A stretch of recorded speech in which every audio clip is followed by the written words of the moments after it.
Boa noite. Hoje convidamos alguns especialistas para falar sobre administração de sistemas. Meu nome é Danilo Freitas e eu sou apresentador do programa Data News.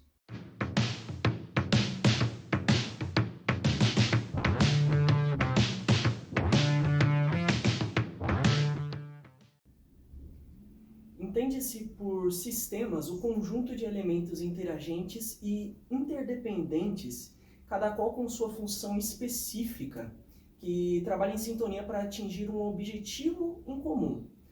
A informação e o conhecimento compõem um recurso estratégico essencial para o sucesso e adaptação de uma empresa em um ambiente de concorrência. Por isso, a informação e o conhecimento devem ser utilizados como uma vantagem concorrencial, ensinando os homens a gerarem-las, integrando cada vez mais os produtos, os serviços e as decisões empresariais. Essa pode ser considerada uma das formas sistêmicas de se administrar empresas. A definição de um sistema depende do interesse da pessoa que pretende analisá-lo. De acordo com Loudon e Loudon, sistemas de informações é um conjunto de componentes interrelacionados que coleta ou recupera dados, processa, armazena e distribui informações destinadas a apoiar a tomada de decisões e o controle de uma organização. Cada vez mais as organizações estão direcionando esforços para sistemas que integrem as atividades nas unidades e dos processos de negócios.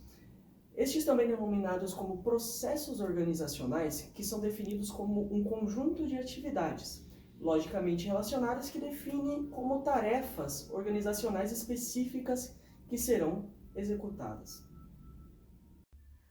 Agora eu vou dar espaço ao perito em Data Warehouse, o Heitor. Espero que aproveitem. Olá, boa noite. O Data Warehouse é utilizado para armazenar informações relativas às atividades de uma organização, de forma consolidada, e também simplificar, possibilita também as análises de grandes volumes de dados que são coletados a partir de sistemas transacionais. O DW ele é um banco de dados organizado para dar suporte à tomada de decisões estratégicas da empresa, usando os dados de todos os setores da corporação. As características de um banco de dados, quando se é utilizado o DW, é ser rápido para transações, transação de inclusão, alteração e exclusão. Pode ser de vendas, produtos, clientes e etc. É totalmente errado falar que o Data Warehouse é conhecido somente por ser um imenso banco de dados, capaz de armazenar milhões de registros, porque existem outras características importantes que fazem com que ele seja um poderoso aliado de determinada organização. As características que definem de fato o DW são organização de dados, que é algo relevante dentro do banco de dados, porque o DW os organiza por assuntos através de metadados, além de conter somente as informações mais importantes de um apoio à decisão. Outra característica é a consistência.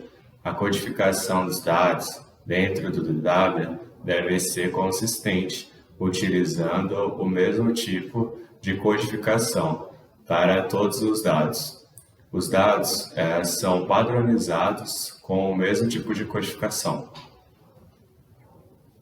A próxima característica é a variedade de tempo. O DW armazena de 5 a 10 anos, em média, para que seja possível fazer análise de históricas, avaliar tendências, entre outros.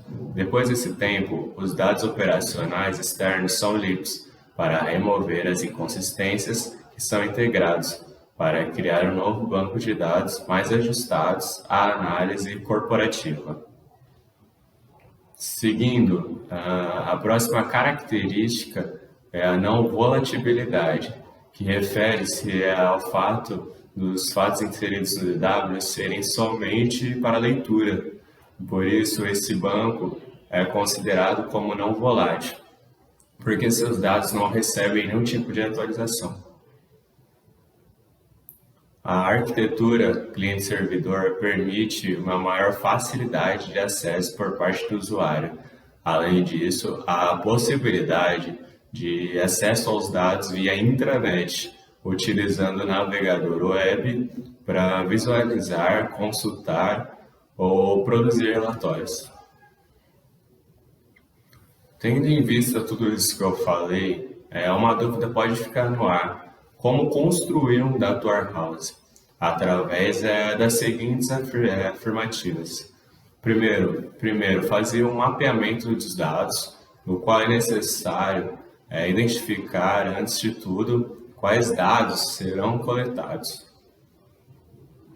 Em segundo, a construção da staging area. Nessa área de transição de dados do DW, eles são copiados, descarregados em sistemas de operações para receber tratamento para futuras cargas em tabelas de fatos e dimensões. Em terceiro, construção das dimensões e fatos, no qual são criados as estruturas de dimensões que integram o DW. Posteriormente, são construídas as estruturas dos fatos. A definição do processo de carga. O processo de carga é o cérebro do Data Warehouse. Graças a ele, os dados são carregados, atualizados, orquestrados e processados de forma automática. E, por fim, a criação de metadados. Nessa última etapa, é elaborada toda a documentação dos metadados, que contempla os processos de construção e dicionário dos dados, fundamentais para a gestão do conhecimento. Como vimos, essa ferramenta pode ser de suma importância para determinada organização. Os times de BI podem vir se beneficiando da agilidade, do desenvolvimento e do desempenho da facilidade que o Data Warehouse vem nos oferecendo. Agora peço que recebam ela, que é mestre em Data Marts e vai falar um pouco sobre essa questão, que é um subconjunto de dados relacionados a Data Warehouse, com a palavra Ingrid Urban. Boa noite a todos. Data Mart é uma subdivisão de um Data Warehouse, que são como pequenas fatias que armazenam um subconjunto de dados. Como o Data Warehouse diz respeito à instituição como um todo, os investimentos são altos e o retorno é demorado. E geralmente os gerentes não gostam de esperar tanto por resultados. Isso se constitui a uma ameaça à continuidade do projeto. E as estratégias que as empresas normalmente adotam para amenizar esses problemas é criando um Data Mart em algum setor ou departamento que seja importante na organização, como por exemplo um departamento de marketing, um departamento financeiro, enfim. Feito isso, ameniza os problemas, fazendo com que, uma vez tendo resultados, a organização venha a escolher outros tipos de Data Mart a serem desenvolvidos. Um Data Mart também pode ser definido como um SGBD, Sistema de Gerenciamento de Banco de Dados, multidimensional, que fornece uma estrutura bastante flexível de acesso aos dados. E enquanto o Data Warehouse extrai, transforma e limpa os dados dos sistemas transacionais, os mantendo integrado e em quantidades massivas e em seu nível mais abaixo, o Data Mart ele se serve desses dados, extraindo eles para um departamento ou uma área de negócio, oferecendo flexibilidade e controle ao usuário final. pois com o Datamart é possível fatiar e agrupar os dados de diversas maneiras. Mas Ingrid, existem dois tipos de datamart. Explica um pouco para nós, por favor. Agora eu vou explicar um pouquinho sobre os dois tipos de datamart existentes, que são os dependentes e os independentes.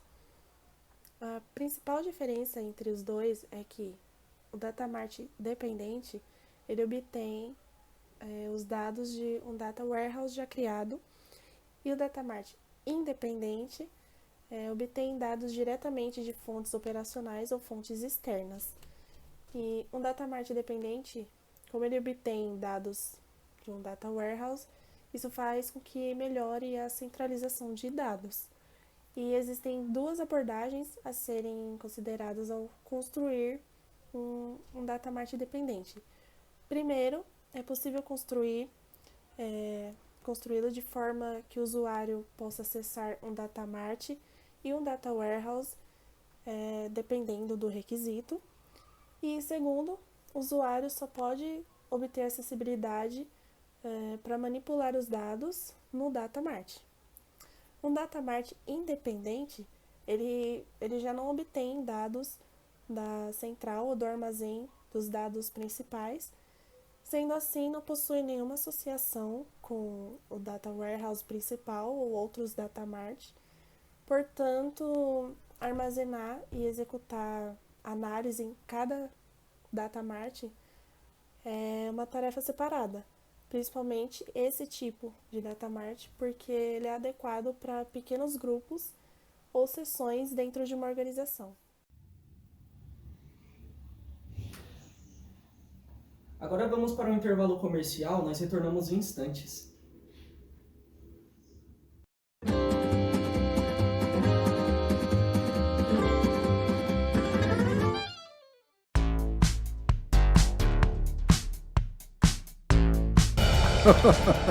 Uau, que doideira! Não é inacreditável? As pessoas não vão acreditar que é de verdade e deve ter mais um monte por aí. Vou colocar essa aqui no bolso. É isso aí. Eu guardo pra você. Eu sei. Certinho. 3 gramas de ouro na rocha de quartzo provam que o veio abandonado há mais de um século ainda contém ouro.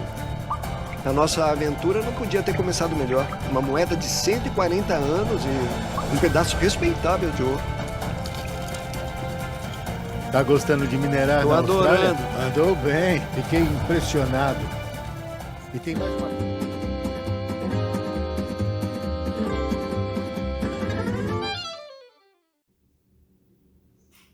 Vocês acham que esse comercial foi coincidência? Não foi. Falaremos agora sobre data mining, que nada mais é que a mineração de dados, com a palavra Otávio. Boa noite.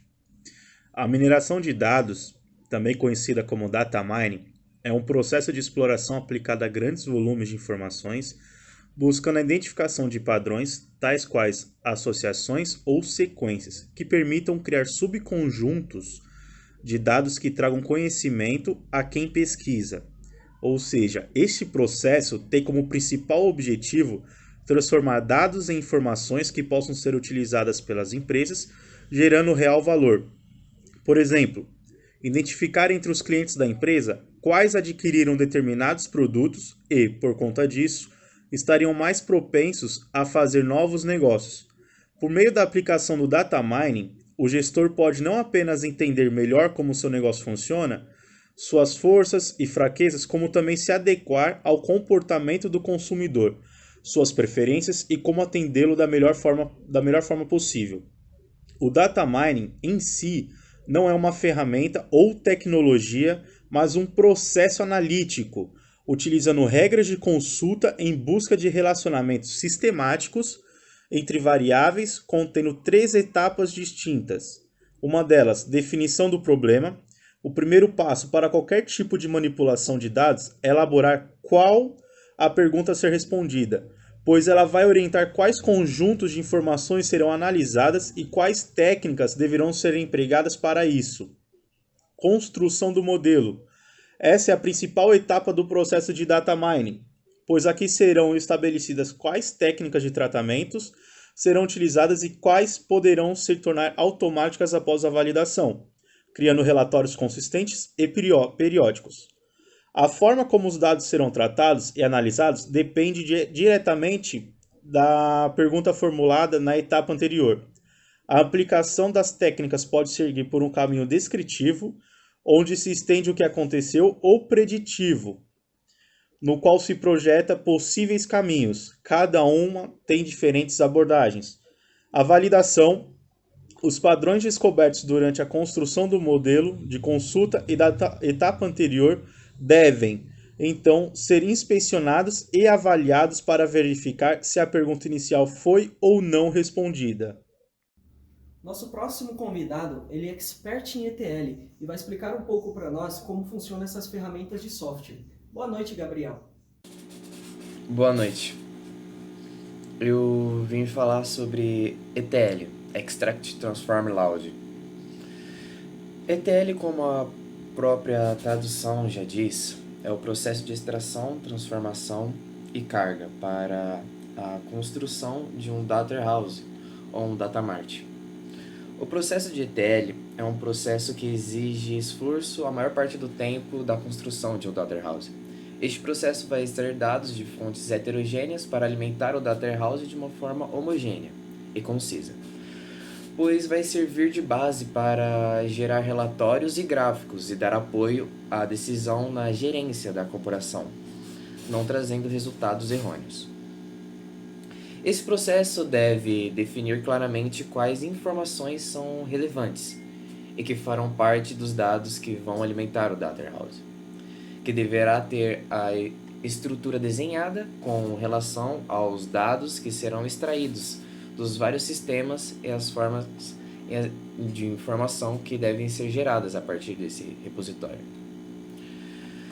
Depois de selecionados os dados que serão carregados no Data Warehouse, vem a parte de tratamento ou transformação de limpeza dos dados, que consiste em padronizar os dados com relação ao tamanho e tipo, substituindo caracteres estranhos, correção de erros e de digitação, comparação fonética para evitar duplicidade de informações. Esse processo deve ser bem analisado e homologado por profissionais com função específica de análise de negócios, apresentando os resultados aos gerentes e diretores para a aprovação das informações que serão inseridas nos Data Warehouse de forma concisa e confiável.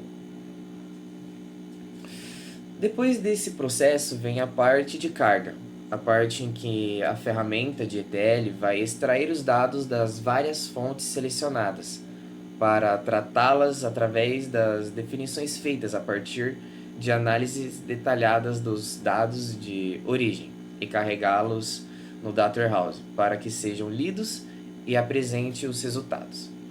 Mas para isso é necessário saber o volume de dados que será extraído e transformado, o tempo necessário à extração de dados dos vários sistemas de origem e o tempo necessário para a transformação, de forma que não comprometa a performance do sistema. Muito obrigado, Gabriel. Agora vamos falar com o Cauê. Ele é especialista em sistemas OLTP e OLAP. Ele vai falar um pouco para nós sobre essa questão.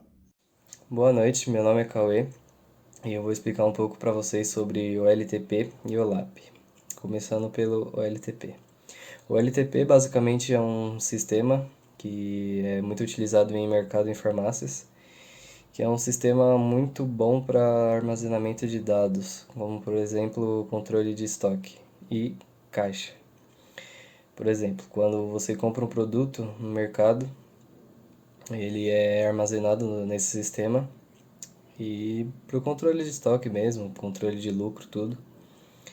E é um sistema muito bom, porém ele tem o seu defeito. Com o LTP, os dados só são armazenados no sistema, mas ele tem um problema que você não consegue consultar muito bem esses dados. É muito difícil, não é bom. Aí para isso foi criado o OLAP, que significa Online Analytical Processing, que é basicamente o oposto. Ele não é muito bom para muitos dados, ele não trabalha muito bem com alta demanda de dados, porém ele tem uma vantagem que você consegue analisar cada dado do seu, tipo, cada dado bem mais especificamente. Como, por exemplo, vou dar um exemplo para vocês de um mercado que tem seu estoque, seus caixas e tudo. Aí o exemplo é o seguinte: você vai no mercado, seleciona seus produtos, leva no carrinho tudo e vai para o caixa. Chegando lá no caixa, a pessoa vai passando tudo lá. Aí no final você paga, recebe seu troco e o seu recibo, sua nota fiscal, né? Aí beleza, você vai para casa, tudo tranquilo. Aí no outro dia você vai novamente nesse mercado e queria consultar o que você comprou ontem. Chega lá no mercado e fala: queria saber o que eu comprei ontem. Se o sistema utilizado for o LTP, você não vai conseguir acessar esses dados, vai ser muito burocrático, muito difícil. Aí para isso que existe o OLAP. O OLAP é o sistema inverso. Se você chegar lá, você vai saber o que você comprou, quanto você gastou, tudo detalhadamente com gráficos analíticos, né? Esse é basicamente o nome do sistema, o OLAP. O LTP é focado mais em agilidade e a memória de dados, certo? O OLAP é um sistema muito bom porque com ele você consegue gerenciar todos os dados de todos os seus clientes e tem um histórico muito grande, diferente do LTP, que basicamente só guarda os dados e você não consegue consultar. Já o OLAP, você consegue consultar tudo com gráficos, muito bom. Para geração de estatísticas. Aí, com isso, fazer análise de mercado, saber o que as pessoas compram mais, com o que elas gastam mais, o que elas gostam mais. Agora, o nosso repórter Lucas, ele vai entrevistar um dos mais renomados especialistas em visão de cubos. Fala aí, Lucas. É isso aí, Danilo. A análise multidimensional é uma das grandes utilidades da tecnologia OLAP, que consiste em ver cubos de diferentes ângulos e níveis. Além disso, ela é uma forma totalmente natural e intuitiva de fazer o usuário obter critérios e informações para a sua base de dados. Ele facilmente navega por bancos de dados, peneira grupos específicos de dados, pede dados para orientações particulares e define cálculos analíticos. Para falarmos mais sobre o assunto, convidamos o especialista Brad Wilson para conversar. Pelo fato de os dados serem fisicamente armazenados em uma estrutura multidimensional, a velocidade dessas operações é muitas vezes maior e mais consistente do que em outras estruturas de banco de dados. Essa combinação de simplicidade e velocidade é um dos benefícios chaves da análise multidimensional. As duas formas mais clássicas da análise multidimensional são comumente conhecidas como Slice and Dice e Drill. A análise multidimensional implica certas operações típicas, tais como 10 maiores menores, comparações entre períodos, percentual de diferença, médias, somas ou contagens cumulativas, além de diversas funções estáticas e financeiras. O resultado desse tipo de análise é, através do comportamento de determinadas variáveis, descobrir tendências e, com isso, transformar os dados transacionais em informações estratégicas. Grava o final. Meu Deus, é mesmo. É isso mesmo, Brad. Então, é isso. Voltamos com você aí do estúdio, Danilo. Esse foi o programa Data News. Agradecemos a sua audiência e ficamos por aqui.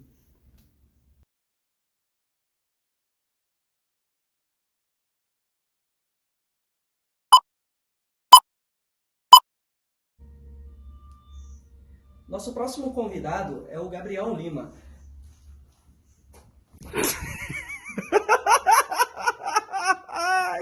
É isso aí, Danilo. A análise multidimensional é uma das grandes tecnologias da OLAP. Falei errado, é tecnologia OLAP. Transform Loud.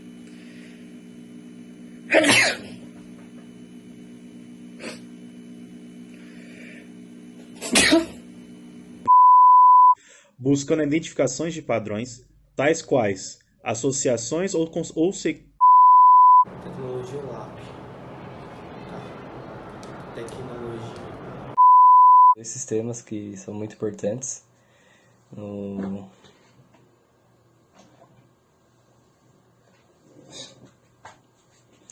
Boa noite, meu nome é Cauê. Externas. E pelo Datamart, o inferno. Now the world